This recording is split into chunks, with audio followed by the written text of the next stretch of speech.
Rich Lund, and I'm just a guy who's trying to help out the monarchs. And I'm very pleased and humbled to say, I know I'm not alone.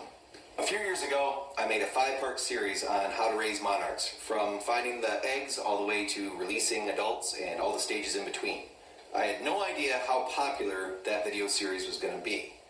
All I was doing was just trying to make the videos I wish I could have found back when I was trying to figure out how to do all those things. The positive response has been overwhelming, and I want to thank everybody who's gotten involved. It really means a lot to me. Every time you've thanked me for making these videos, understand I want to thank you back tenfold for watching them and for caring enough to get involved. With that said, though, it's time for us to talk about something that's going to be a little bit uncomfortable to hear. I'm expecting some dislikes, but I really feel it would be irresponsible of me to not bring it up, to not talk about it, and just keep on operating as if it didn't exist. That topic is, and this is a mouthful and I'm probably going to pronounce it wrong, Ophryocystis electroscura, also known as OE bacteria. The goal of this video that you're watching right now is to help educate you as to what OE bacteria is, what its life cycle is, and how prevalent its population is here in North America. Is OE bacteria? Well, it's a bacterial parasite, and it's a protozoan. So a single-celled parasite that needs a host to live. It's considered an obligate parasite. That means that in order to complete its life cycle, it does need to find a suitable host.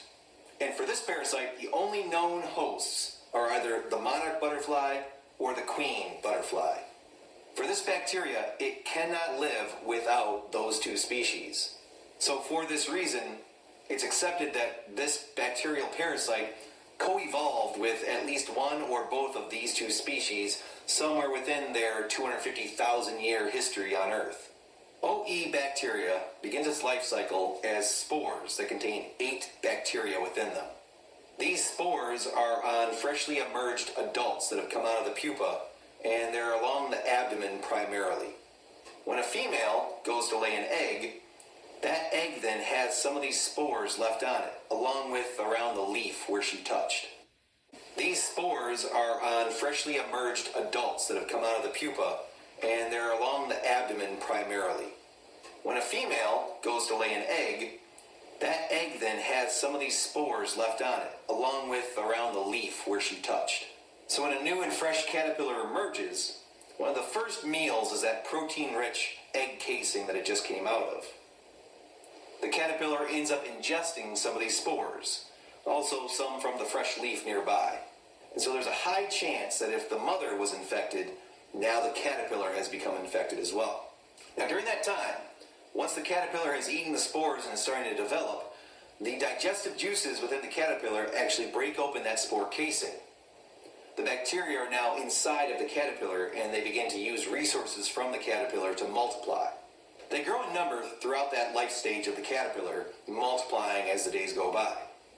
Once the caterpillar starts to pupate and goes into a chrysalis, a lot of changes are happening with that caterpillar as it forms itself into the adult butterfly. And during that time, the bacteria still continue to multiply.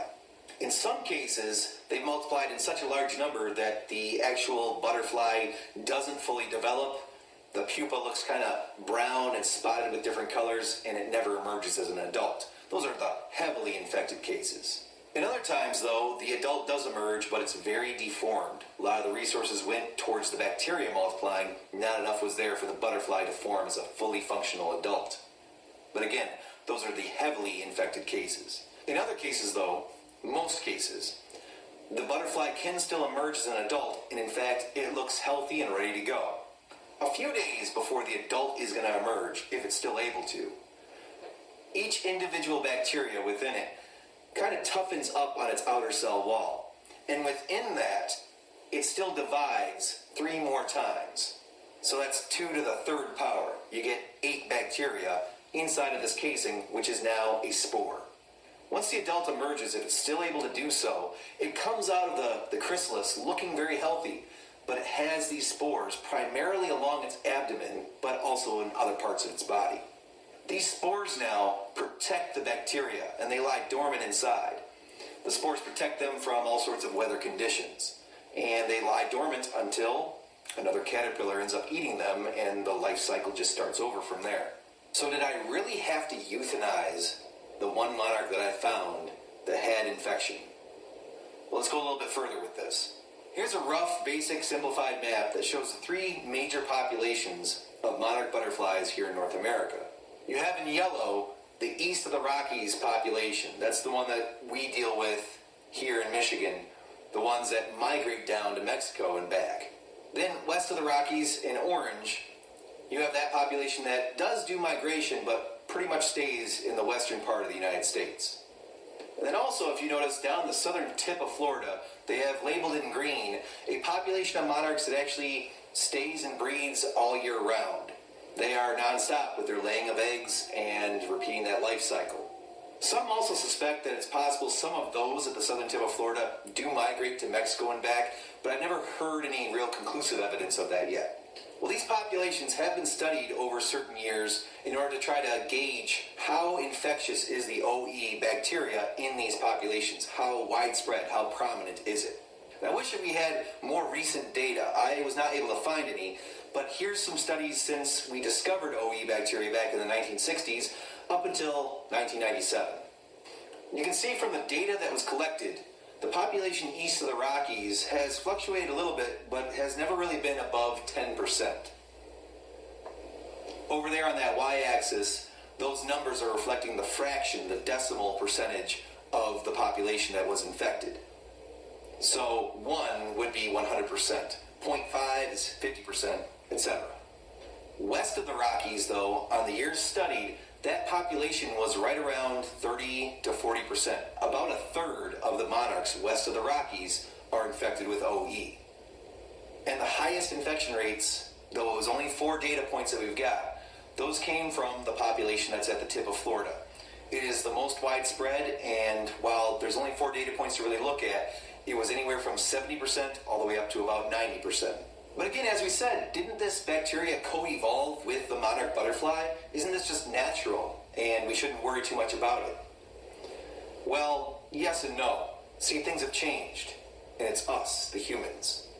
We are interfering with this, and we are changing how widespread the OE bacteria is. In recent years, there's emerged certain companies that are raising monarchs and selling them, distributing them out to any buyers who want them in order to release them for special events like weddings, funerals, whatever might be enhanced by the release and flight of several monarch butterflies. When I first heard about this, and I wasn't as well informed, I thought this was a good thing. Hey, it's helping the population increase. How could that be bad? But the more I looked into them, the more I researched about them, the more I was finding some customer complaints.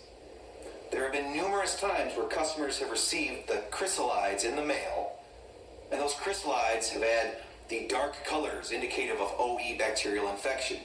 They've had monarchs emerge deformed. If there's this much infection sometimes happening, then we know that there must also be those times where they're infected, just not enough to be deformed.